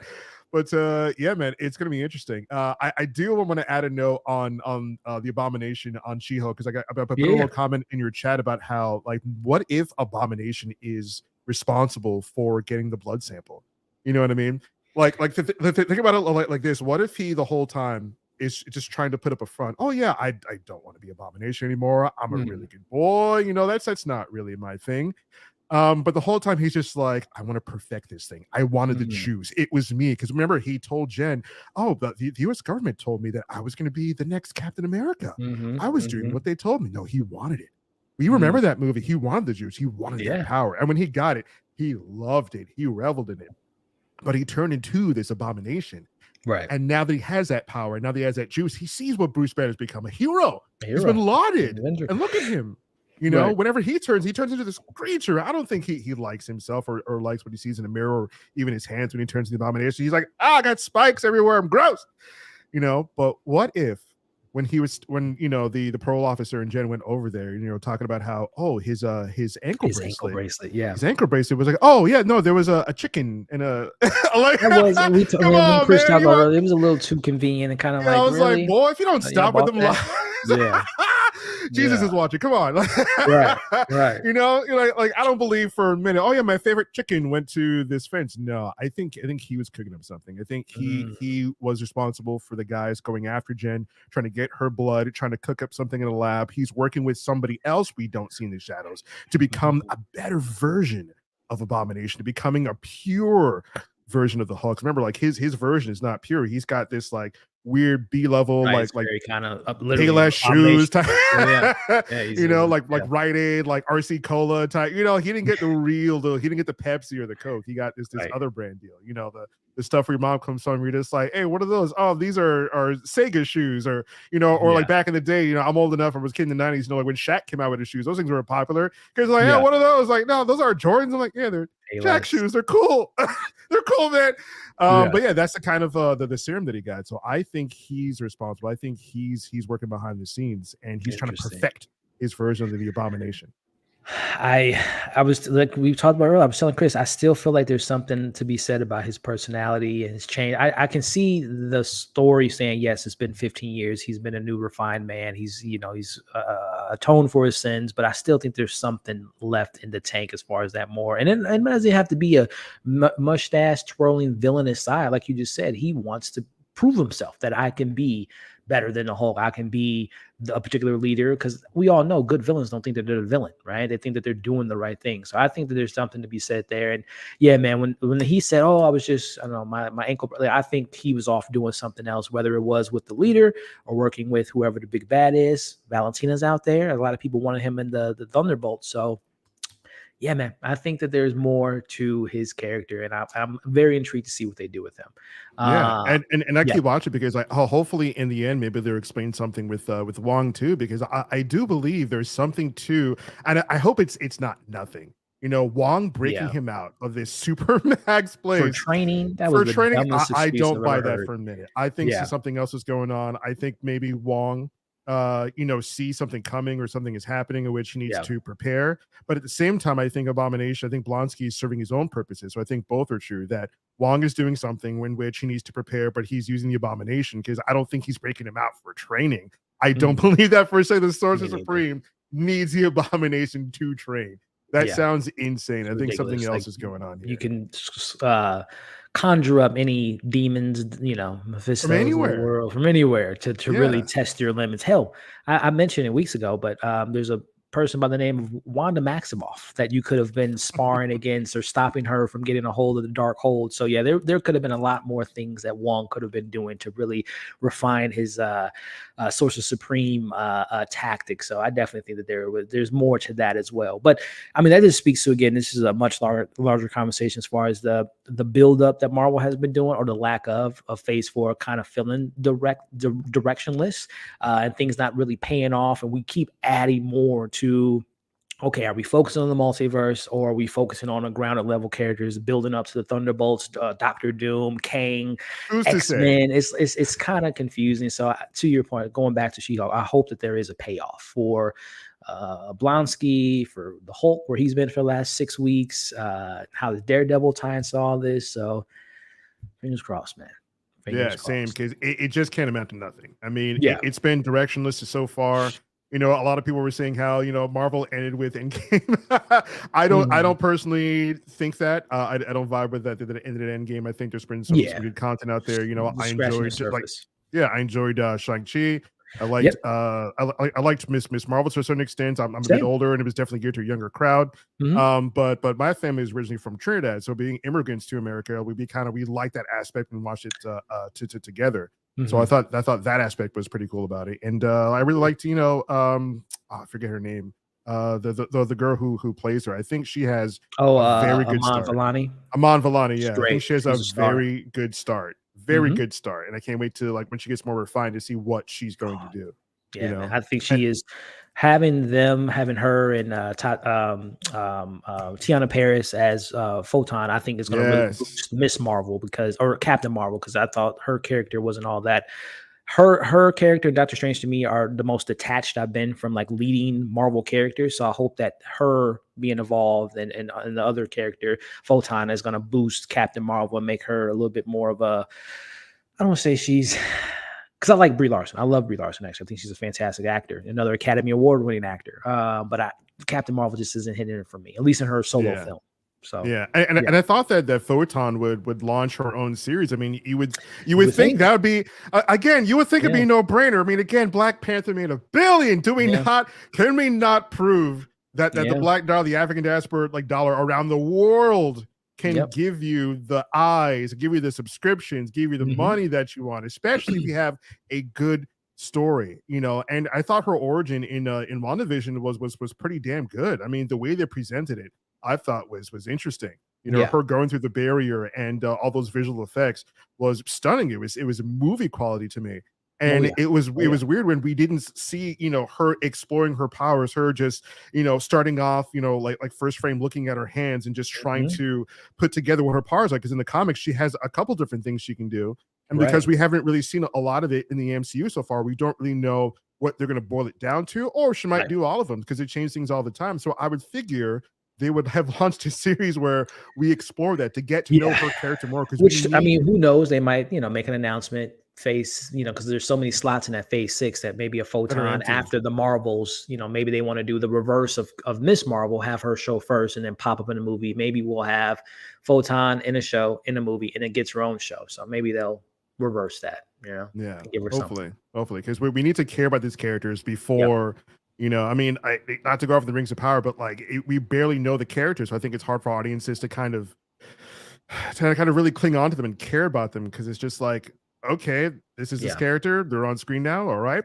There's really no build up. I Yeah. don't, I and the episode's over. Okay, great. You know, we need to take care of these characters. So hopefully, like Photon will whatever. But yeah, Photon deserves a series. I agree. Yeah, absolutely. But man.